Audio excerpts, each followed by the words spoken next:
স্বামী প্রেমঘনানন্দের একটি গল্প জটিল। মানুষ ঈশ্বরকে পাবার জন্য কত যাগযজ্ঞ তপস্যা কত কি করে, কিন্তু সরল বিশ্বাসে তাকে ডাকতে পারলে তিনি সহজেই দেখা দেন। এক বিধবার একটি ছোট ছেলে ছিল, তার নাম জটিল। জটিল দূরে গুরুমশায়ের পাঠশালে পড়তে যেত। বিধবা বড় গরিব ছিলেন, তাদের আপন বলতে আর কেউ ছিল না। জটিলকে একটা বনের ভেতর দিয়ে পাঠশালে যেতে হতো।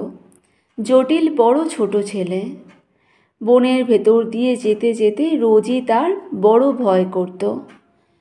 একদিন মার কাছে কেঁদে সে বলল, মা, একা একা পাঠশালে যেতে আমার বড্ড ভয় করে, আমার সঙ্গে একটি লোক দাও, নইলে আর পাঠশালে যাচ্ছি নে। জটিলের কথায় মার মনে দুঃখ হলো। বললেন, লোক কোথায় পাবো বাছা? বনে তোমার এক দাদা থাকে, তার নাম মধুসূদন। ভয় পেলে তাকে ডেকো, সেই তোমার সঙ্গে যাবে।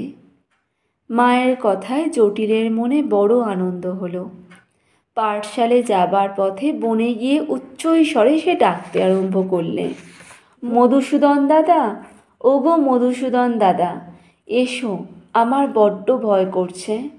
কেউ আসছে না, কেউ সাড়া দিচ্ছে না দেখে জটিল আরও চিৎকার করে ডাকতে লাগলো। তার বিশ্বাস মধুসূদন দাদা আসবেই। জটিলের সরল ভক্তিতে ভগবান আর থাকতে পারলেন না। একটি ছোট্ট বালকের রূপ ধরে হাসতে হাসতে তিনি জটিলের কাছে উপস্থিত হয়ে বললেন, এই যে ভাই, আমি এসেছি। জটিলের তখন কি আনন্দ! রোজ মধুসূদন দাদা পাঠশালে দিয়ে আসে, আবার ফেরবার সময় বাড়ির পথে রেখে যায়। দুজনে কত গল্প, কত খেলা, কত আনন্দ, এইভাবে দিন যায়। তারপর একদিন গুরুমশায়ের মা মারা গেলেন। গুরুমশাই মায়ের শ্রাদ্ধ করবেন।